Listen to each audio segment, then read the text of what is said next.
The last broadcast. The skies above Velari were quiet. Too quiet for a world that once hummed with life.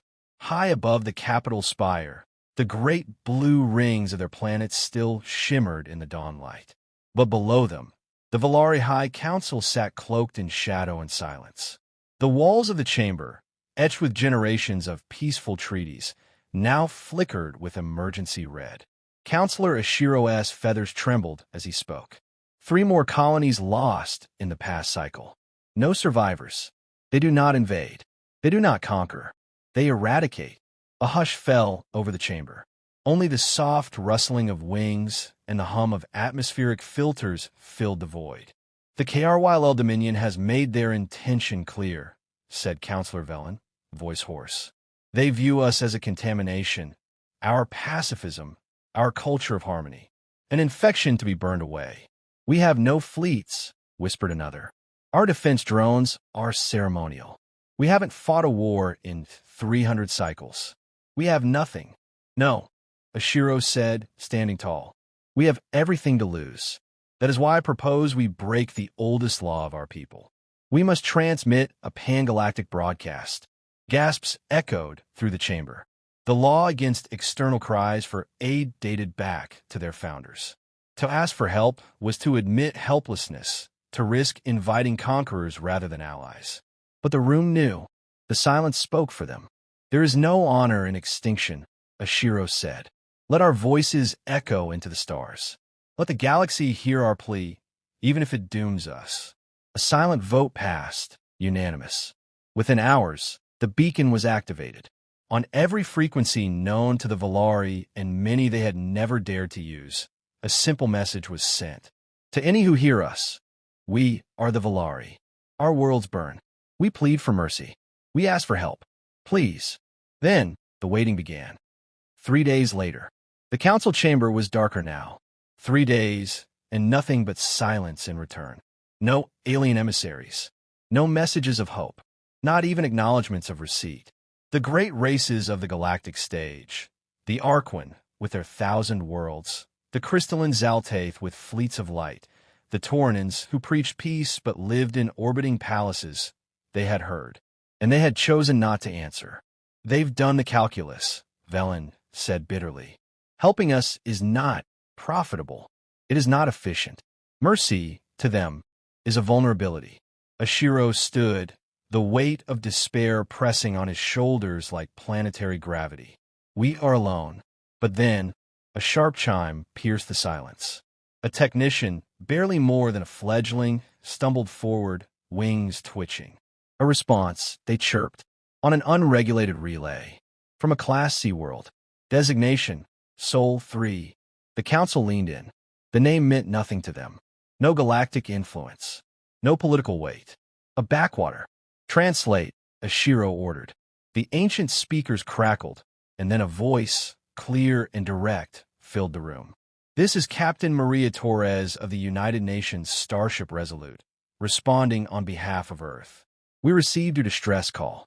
The Velari glanced at one another. Earth. The name scratched dimly at the edges of their archives. A volatile species. Primitive. Barely a century into faster-than-light travel. When not part of your councils or federations. We don't have fleets of dreadnoughts. Hell, we barely have 5 functioning warships in this quadrant. But we heard your message, and we're coming. Static surged. Then silence. No demands for territory. No negotiations. No promises of reward. Just 7 words. We heard your message, and we're coming. The chamber was still. Some looked confused. Others looked afraid. A primitive species? Velen muttered. What can they possibly hope to do? Ashiro didn't answer right away. He watched the transmission replay again. The human captain's eyes, flawed, mammalian, and yet unmistakably alive, stared into the camera with something he hadn't seen in any of the galactic delegates. Fury, compassion, resolve. They are not gods, he said. But maybe they're people. Orbiting Moonbase, Velari Defense Relay. Later that night, as the twin moons cast pale light over Velar's battered outposts, the technicians repeated the message on loop, sending it across the planet to every Velari colony, to every scared mother and trembling hatchling. This is Captain Maria Torres of the United Nations Starship Resolute. We heard your message, and we're coming. And for the first time in many days, hope returned. Not because of what was coming, but because of who? The unwelcome hope. The human ship Resolute didn't look like a savior. To the Velari delegation waiting aboard their orbital platform, it looked crude, blocky. Its hull bore scorches and mismatched plating, as if cobbled together from spare parts and stubbornness. No flowing symmetry, no shimmering alloys like the ships of the high civilizations. It was an old warship designed for a fight no one expected it to win. But it had come. Ashiro stood at the docking bay with 3 other counselors, each in formal robes woven from skythread. Behind them, an honor guard of peaceful drones hovered, unarmed, ceremonial. The airlock hissed. A ramp extended. From the dim interior stepped 6 humans, tall, mammalian, encased in practical armor that had clearly seen better days. They didn't march. They walked with the wary ease of those who had entered dangerous places before. At the front was Captain Maria Torres, dark-eyed, olive-skinned, with a streak of silver in her short hair. Torres stepped forward and extended her hand. Ashiro blinked, unsure how to respond. He mimicked the gesture awkwardly, placing his feathered hand into hers. The human's grip was firm, but not aggressive. "I'm Captain Torres," she said, "and I'm sorry we're late." Ashiro tilted his head. "You are the only ones to come." Torres looked around, noting the silence in the docking bay. "Then I guess we're right on time." They gathered in a small briefing chamber, hastily adapted for human needs. A projection of Velari space glowed in the center. Over a dozen colonies now marked in red. "We sent distress signals to every known power," Counselor Velen explained. "The Arquin, the Zolteth, the Federation of Core Systems. No response. Or rather, no interest." Torres folded her arms. "That tracks. You are aware," Velen continued, narrowing his eyes, "that assisting us makes you enemies of the KRYLL Dominion. Their retaliation will be swift and merciless." Torres raised an eyebrow. "You think we came all this way by accident?" Ashiro stepped in, voice gentler. "You could have ignored us. You have no obligation, no alliance, no gain. So why?" The captain paused for a moment, as if choosing her words carefully. "I grew up in Bogota," she said. "My family was there during the Quake riots. We watched the rich worlds pull their support and the news pretend we didn't exist. I remember my mother covering my brother with her body during a food raid. We called out for help, and no one came." She looked around at the Velari. "I swore if I ever got the chance to be that voice, to be the one who did come, I'd take it." Silence followed. Not disbelief. Understanding. Velen, still unconvinced, said, "But what can one ship do? You have 6 vessels in total. The KRYLL have hundreds. We're not here to win the war," Torres replied. "We're here to stop the bleeding. To fight for your people when no one else will." Ashiro's feathers rustled in thought. "You see us as what? Allies? Victims?" "No," Torres said quietly. "We see you as people." Later, aboard the Resolute, Commander Erickson leaned against the rail in the ship's war room. "They're not ready," he said. "Beautiful culture, but no tactics. No guns. It's like sending children to hold back a tide." "They won't be alone," Torres answered. "That's the point." She stared at the tactical readout. The Velari colony of Keshvar was next, its orbital defenses already compromised. KRYLL fleets en route. No chance of holding it with the resources they had. But they try anyway. "What's the plan?" Erickson asked. "We do what we always do," Torres said. "We improvise. We fight dirty. We fight human." Down in the crew barracks, Private Jenna Park checked her gear for the 3rd time. She wasn't much older than some of the Velari juveniles they'd be rescuing. But she'd signed up for the Earth Defense Corps the day she saw the footage of the KRYLL vaporizing a Velari hospital from orbit. "I didn't sign up for medals," she muttered to no one in particular. "I signed up so someone else wouldn't die alone." Across from her, Sergeant Anyakachi was attaching a small plush toy, a stuffed rabbit, to his armor. "For the kids," he said when she stared. "Sentimental?" "Maybe." But when the bombs fall, something soft goes a long way.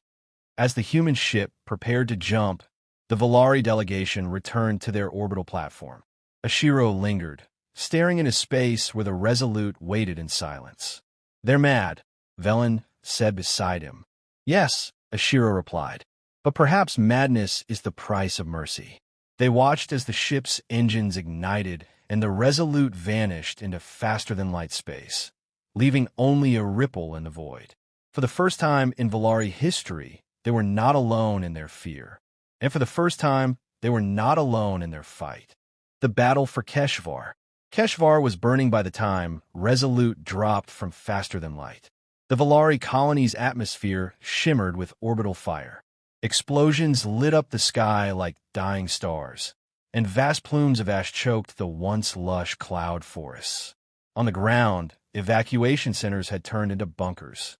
Civilians hid beneath ancient roots, waiting for death or deliverance. Enemy fleet count. 23 confirmed ships, reported Commander Erickson on the bridge of the Resolute. KRYLL destroyers and 2 command-class dreadnoughts. "We are 6. Captain Torres didn't blink. "We're not here to match them. We're here to break their rhythm." She pointed to the tactical display. KRYLL units cluster in predictable patterns. "Too confident.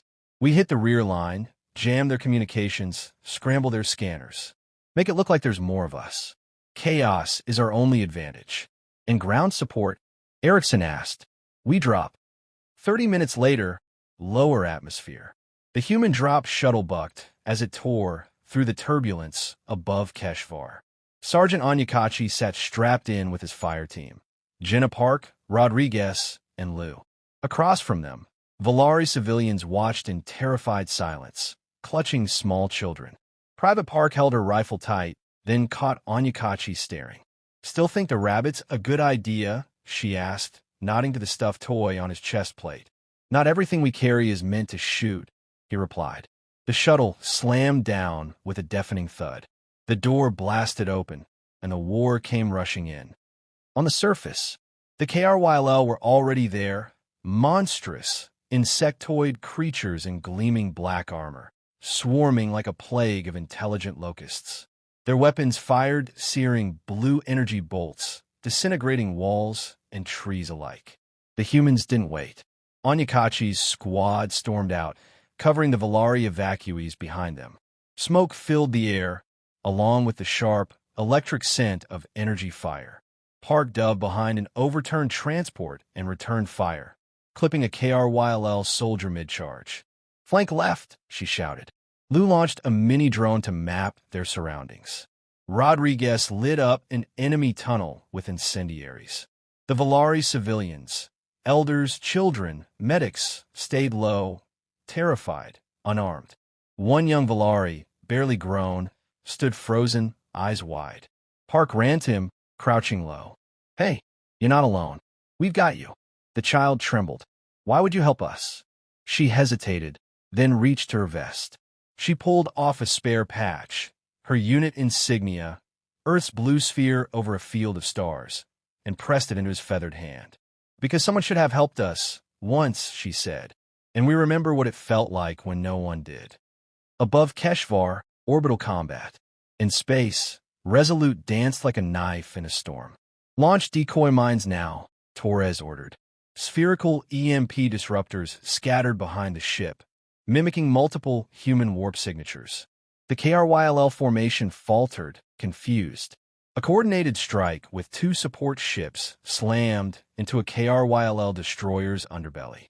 Explosions bloomed silently in space.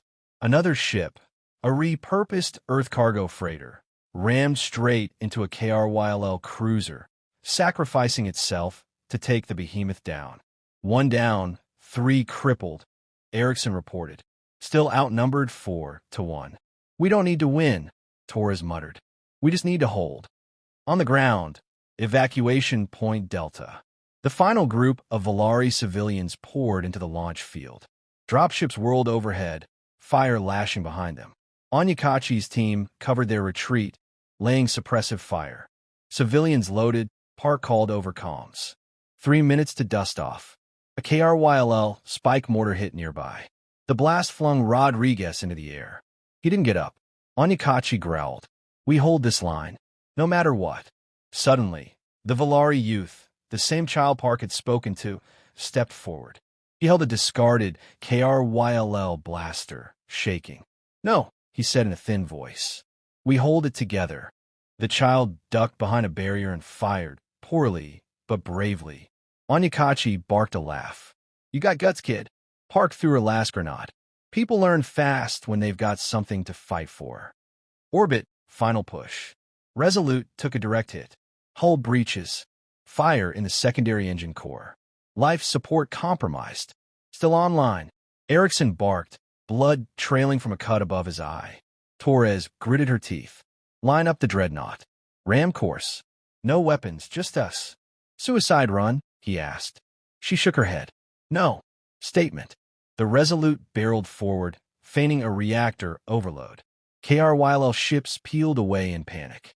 But they didn't collide. At the last moment, the Resolute peeled off, using the maneuver to scatter the enemy fleet and clear a corridor for the evac ships. One by one, they jumped to FTL. Keshvar was burning, but its people had survived.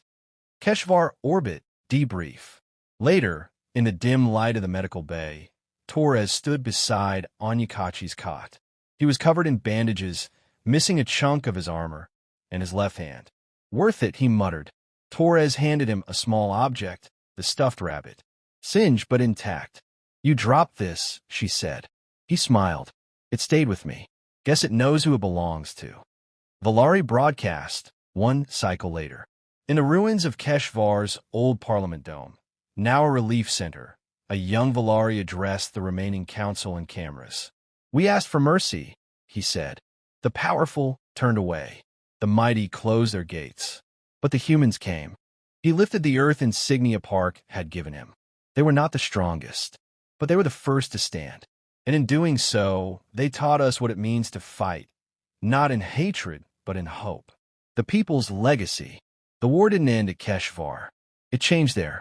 When a human ship, Resolute, limped back into Velari space, its hull scorched and its crew bloodied, it wasn't greeted with solemn memorials or distant applause. It was met by thousands, Velari young and old, wings stretched in reverence, eyes alight with something their species had nearly forgotten. Resolve. Across 100 worlds, news of the battle spread. A single human warship and a handful of soldiers had held the line. Not because they were ordered to, not for territory or wealth, because someone asked for help, and they had answered. In every shelter, every council hall, every ruined colony, the message was repeated. We pleaded for mercy. Only people responded to the call. Velari Council Hall, one cycle later. Ashiro stood before the council, robes stripped down to the simple wear of a field diplomat. His feathers were dulled with age and smoke, but his voice held new weight. The humans taught us that mercy is not passive. It is fierce. It takes risk. It takes sacrifice. Beside him stood Captain Maria Torres, now a permanent envoy to Velari space, wearing no insignia, just a worn patch of her Earth defense uniform stitched to her shoulder like a memory. We learned from you, Ashiro said, nodding to her. And now, we asked to learn more. There was silence. Then Velen rose, once a skeptic, now a believer. It is no longer about being saved, Velen said. It is about becoming worthy of salvation. Let us train. Let us build. Not to conquer, but to stand. Together. Velari Defense Academy, orbiting Moon Kesser. Private Jenna Park adjusted the training scope on her newly issued rifle. Around her stood dozens of Velari recruits, many barely out of adolescence. They watched her every move, mimicking her stances, her breathing, her discipline. You're not here to become killers, she told them. You're here to become protectors. You fight so the next child doesn't have to. One Velari raised a hand. Do we become like you then? Park paused. No, she said. You become like you. But braver. Training was grueling. Velari bodies weren't built for endurance combat, so humans adapted their methods. Less brute force, more tactics, surprise, unity, and slowly, day by day, the Velari evolved. Not into soldiers, but into defenders. Earth-Velari Accord Summit, held in neutral space. The United Nations and Velari High Council met aboard a floating station made of steel and skyglass. It was a historic sight. Two species, neither the strongest nor most powerful, sitting as equals. Torres stood at the signing table, pen in hand. Across from her, Ashiro smiled. "This isn't just an alliance," he said. "It's a promise. That people, true people, answer when others fall silent." The treaty was signed. Trade followed. So did scientific exchange, education programs, interstellar rescue protocols. But more than all of that was the doctrine that formed in the aftermath. A shared philosophy. Strength without mercy is tyranny. Mercy without action is denial. But mercy with courage, that is hope. Battle of Rhine's Divide. 5 years later, the KRYLL returned. They expected fear. What they met was resistance. No longer did the Velari cower. They launched intercept squadrons and coordinated evacuations using hybrid Earth-Velari technology. Former trainees from Keshvar now led fighter wings. Human volunteers flew side by side with feathered allies. The KRYLL lost that day, not because of superior firepower, but because the Velari fought with something the KRYLL would never understand: purpose born from gratitude. And standing at the front, coordinating the joint counteroffensive, was Captain Torres, no longer merely a soldier, but a symbol. Epilogue, a memorial and a beginning. On Keshvar, in the very clearing where the first human dropship had landed, a monument now stood. Not tall, not grand, just a stone wall, etched in 3 languages. One side in Velari script, another in English, the third a blend of both. It read, "We pleaded for mercy. Only people responded to the call. Now we stand as one." Around the base, young Velari students placed feathers, trinkets, and sometimes a small rabbit plush. Some say it started with Sergeant Anyakachi. Others say it doesn't matter who started it. What mattered was that children remembered. Not the ships, not the weapons, not the fear, but the humans who had come when no one else did. And more importantly, the people they themselves had become. Because humanity hadn't saved the Velari. They had reminded them they could be saved and then shown them how to rise.